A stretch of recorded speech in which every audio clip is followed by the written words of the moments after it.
I didn't mind the pizza business, but I wasn't in love with it by any stretch of the imagination. To me, it was my plan when I bought this place was, oh, I'm going to buy this pizza place. I'm going to pay it off in 4 or 5 years. And then I'll be able to, at that point, I'll be able to sell it for $150,000. And I'm going to take that cash and start a different business.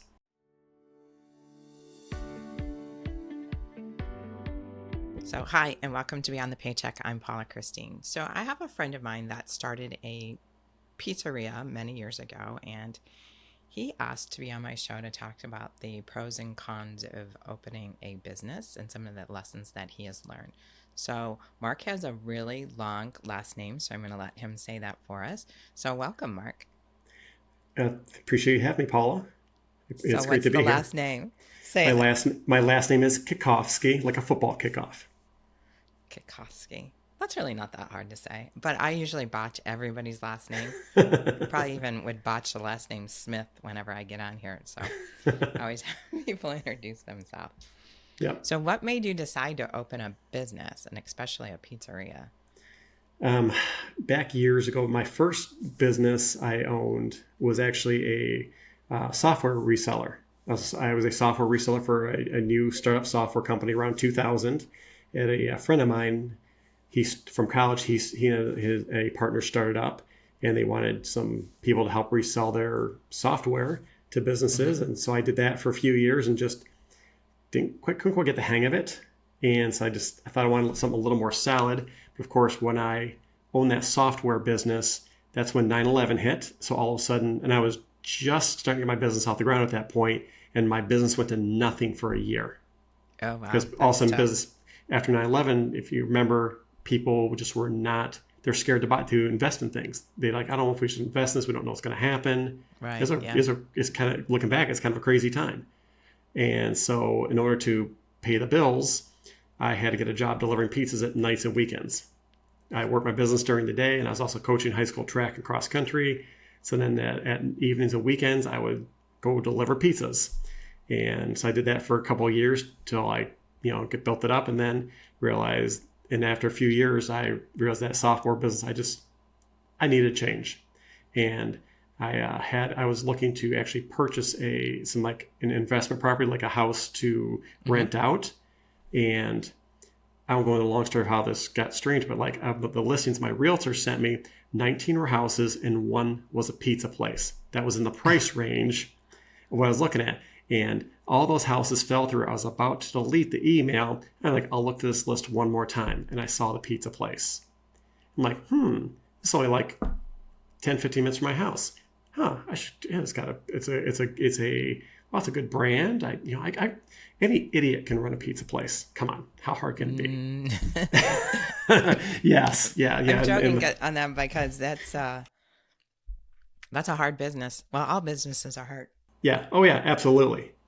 Absolutely. And so I went and I said, I'm going to check it out. And I went and bought it, checked it out. Like, I can do it. And I'm like, the place is a pit. Yeah, it makes it easier to build up. You just start at the bottom and you work your way up. And so I thought, yeah, I can do this. And I really was not prepared to do it. No. It was just. But most people that start out in business aren't prepared to own a business. It's kind of like it's learn on the job type of thing. People who don't own business think it's, first of all, business owners make a lot of money, which is not necessarily the truth. No. They don't understand the responsibility and the sleepless nights, and yes, you may pay all your employees but not pay yourself. I mean, there's a lot of stress that goes into a business. Yeah, I got really good at that because I owned my business for 15 months, a year and 3 months, and I lost $80,000. Wow. Yeah, I mean, that takes talent for sure. That's a lot. Yeah, and that's it takes talent to lose $80,000. It takes talent, and of course, I was just devastated. It was a very devastating experience at the time. And as time went on, and I kind of thought about what I did, I talked to some other people who own businesses, and I started to figure out what I did wrong. And what was kind of crazy is that from the time I took over the business till the time I sold it, our sales are up like 30 or 40%. I mean, our raised sales we went from we were part of a small regional chain. of about 60 stores. We were like the bottom 5 stores for both sales and store inspections. And then when I left, we're at the point where we're like in the top 25, I think top 25% in sales and the top 20% in store inspections. So on the surface, it looked like I was very successful. However, what I figured out was that I never had a chance because I set myself up to fail in that case. And what I came to realize is that I needed money to renovate the store. I need new ovens. I need new equipment. I didn't have the money to do that. I had no money when I went into this. I thought, I'm going to go into this. I'll just pay myself a small salary out of the business. I had no money to put into it. I mean, I thought I could. Did you need all those things did you need all those things really when you started out? Could you have like replaced one oven and then replaced another oven down the road? I mean, did you have to put all that in right away? No, I didn't. I did end up replacing a few $1,000s worth of things, whatever I could put on a credit card, which again, do not recommend it. But like there are small business loans you can get. Yeah, and I checked into those even, and they laughed at me. But it was just like a stove. Like even at the time, I think a used stove was $14,000 to $15,000. Wow. And like a new one was more like $30,000. Wow. And so I needed a new make line with a refrigeration and everything because that broke down a couple times. I mean, I probably needed probably about $60,000 to $80,000 to really update the store like it needed to be updated. And of course, I didn't. The first lesson in all of this is is something that you want to take on, reach out to people who are already doing that business, not necessarily your competitors, but somebody that can walk you through before you make that decision to buy what really needs to be done, and do you have the capital to do that? Correct. And that's why there's something I call you need financial backup to own a business. Now, for example, if you're just doing like a side business and you're not relying on it for your main income, that's fine. You can do something where you don't have to worry about making a lot of money. But if you're like going to buy a full-time business, one of the biggest reasons why businesses shut down isn't necessarily because they're not making money. It's because they're not making enough money for the owner to pay their personal bills. When I sold the pizza place, we weren't losing money. We were maybe just we were breaking even in a bad week, and we were making a little bit of money in a good week. However, I couldn't pay my personal bills. I was taking driving shifts so I could just get the tip money. Seriously, I was doing that. I had a couple drivers that weren't happy with me because I was taking some of the best for myself, but I said, "Hey, you guys are getting paid checks. I'm not." But I was basically using the tip money and my credit cards to pay my personal bills. Oh, yeah. I imagine that could be a big hole to potentially figure out how you're going to get out of that hole. Yeah, I mean, I put it up for sale and I had to sell it for a loss because I knew I was probably a month or two away from bankruptcy when I sold it. And were you, I know this is a personal question, but were you single at the time or? Yes, thank goodness. Yeah, I was single, no kids. Well, if you weren't, but you could have, your spouse could have supported you. So that's always an option if Correct. You have a spouse that can support you while you're going through the growing pains. Yes, I think it really takes a good 3 years to see if a business is really going to be profitable. And correct. And like having like a spouse or another family member support you during that time, that's another form of financial backup. And the thing that people need to watch out for, though, is that when you go into this, you and your spouse or your family, whoever that is going to be supporting you, you need to have a defined timeline as to how long this is going to last. Because some people are like, you just need to do this for a year. And then 3-4 years later, they're still having to support you. And in fact, I had a former coworker who her husband at the time had started his own business with a partner. And after 3 years, she was having to support the family. And after 3 years, he was still not making any money. And you got to know when to walk away. Yeah. And she told him, you need to go get a job. I'm tired of having to support all of our entire family off of this. And unfortunately, the marriage ended. that happens. I mean, Yeah.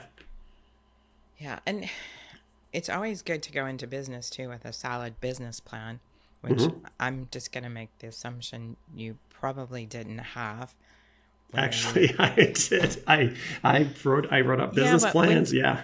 but Yeah. did you really like sit down and realize that, you were going to go into with all the equipment and stuff that you had to purchase, what you were going to need to generate with revenue and pay everybody and figure all that out to determine how many pizzas you needed to sell?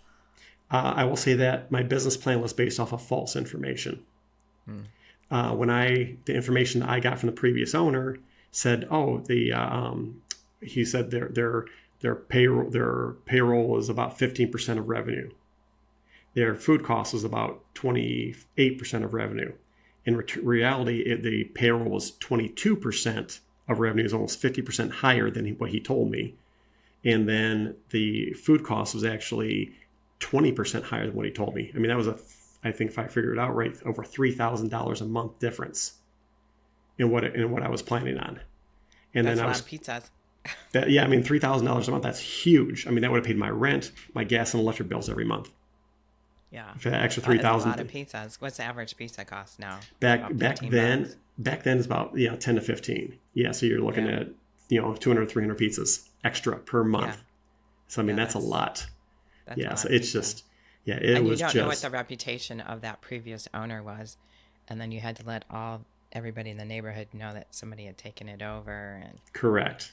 Yeah, and that took a while. We noticed after about 5 6 months, people in the neighborhood kind of recognized, oh, the quality's good again, and so we had some people start coming back. Oh yeah, we haven't been here in couple of years, but now that we have someone new here, they tried to like, oh, this is great again, because I was actually following the recipes and not putting bad product out like the previous guy had yeah. been. And the previous guy he had was burned out, and he just kind of let things go. But Yeah. That's a tough business. I mean, the mhm, hours suck. yeah, And, if you got to be open. Well, I don't know if all of them are open 7 days a week. I know back when I worked in a pizzeria many, many, many years ago, when I was in high school, I think we were closed a couple days a week and hmm just mostly open like Thursday through Sunday.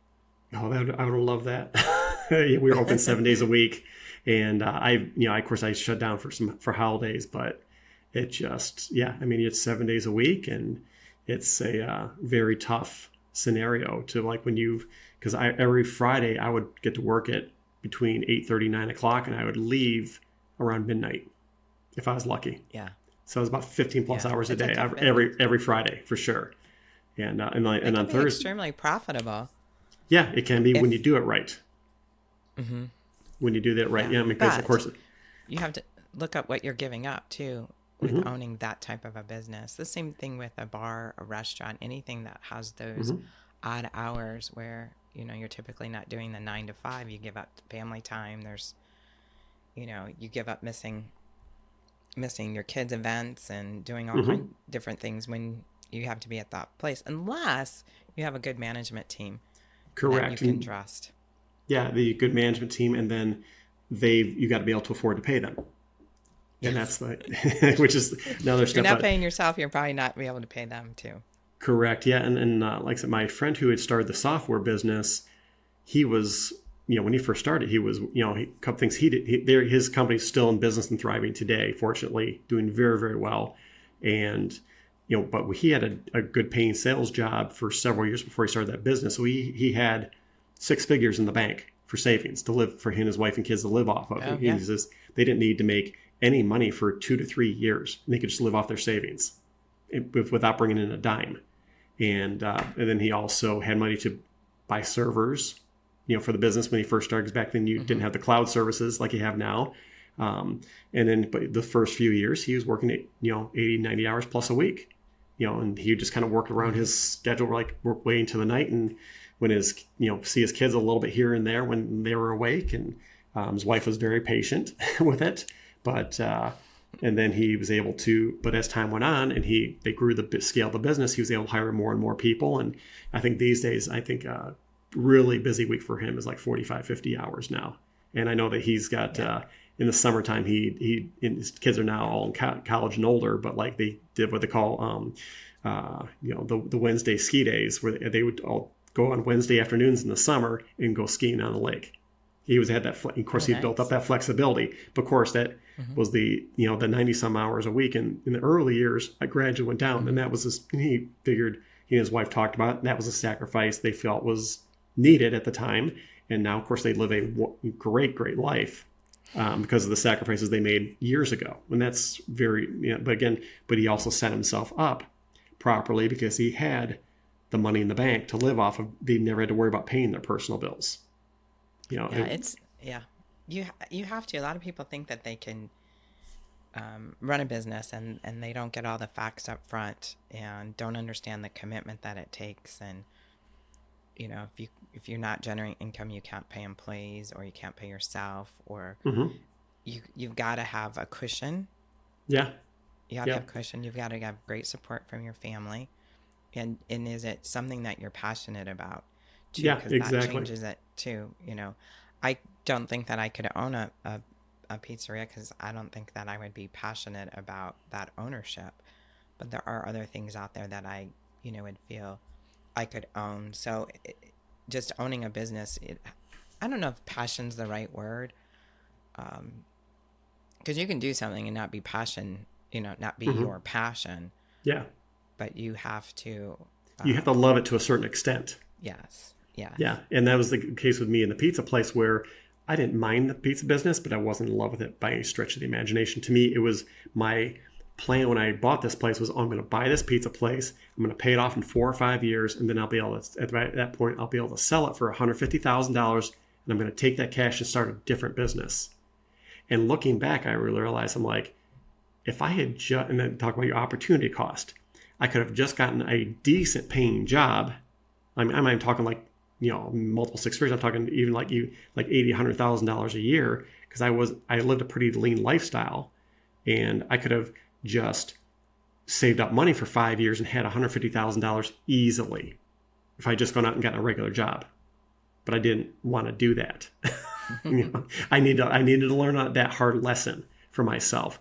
But I look back and I'm like, if I had just gotten a job for several years and really been diligent about saving my money, I could have been at the place where I plan on being. Because I bought the pizza place in 2005, and I thought, by 2010 I'll be able to sell the place and do another business. If I had just gotten a job in 2005, even with the Great Recession, I probably still would have had a nice chunk of cash to invest in the business by 2010 or so. Yeah, but look at all the lessons you learned. Oh, it's great. I have some great cocktail party stories now. Yeah, yeah. It was a path you were meant to take for some reason. Yeah. And I laugh because, you look at, because of course, when you work in a pizza place, you have a lot of interesting people that work there. And I had some wonderful employees that were just great people. And I had a few ones that, let's say, were not as desirable, and I even laugh at, what I call the great Cheese Heist. I had an employee, a driver for me, who I discovered after he left, and I had to fire him for multiple reasons, but I discovered after for some reason, I was always short on cheese. I couldn't figure out why.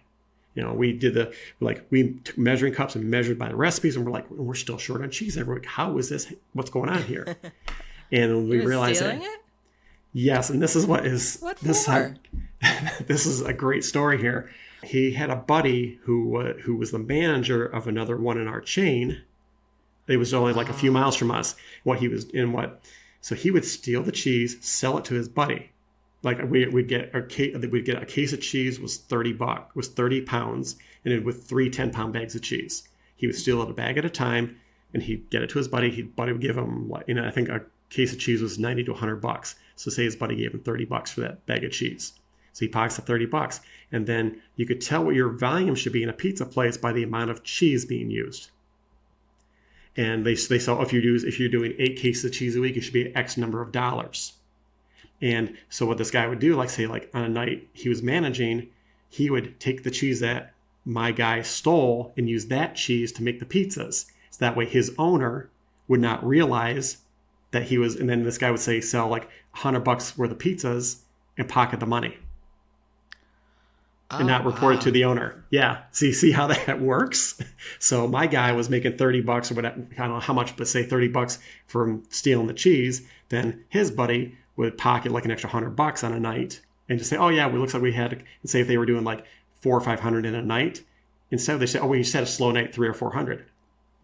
And his owner would be like, okay, whatever. And they weren't doing this all the time, but my guy was basically stealing about 3 bags of cheese. We figured about a case of cheese a week. Because as soon as he left, all of a sudden I had extra cheese left over.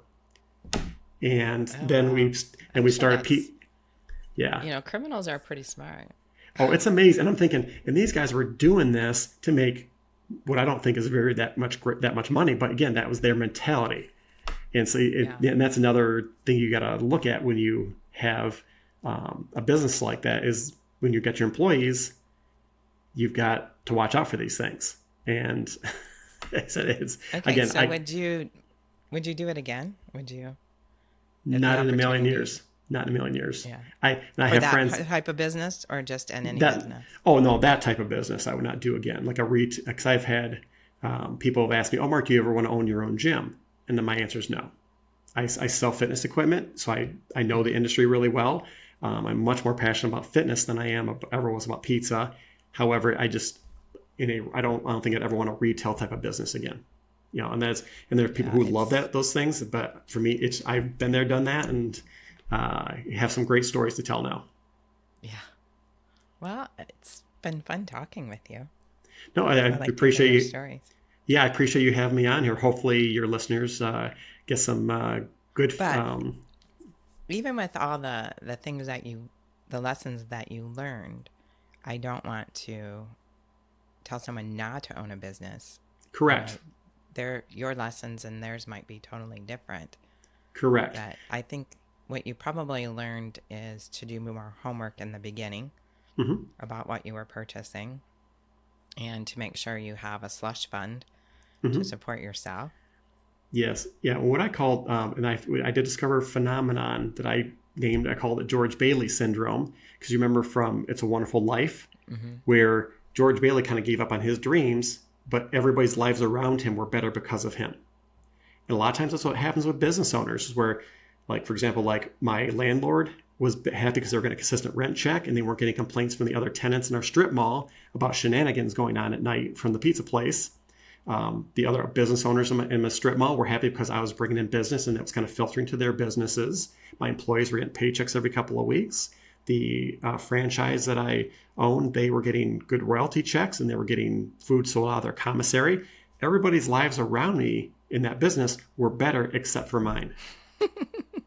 And that happens a lot in businesses. And that's one of the things that, so that's why I call it George Bailey syndrome.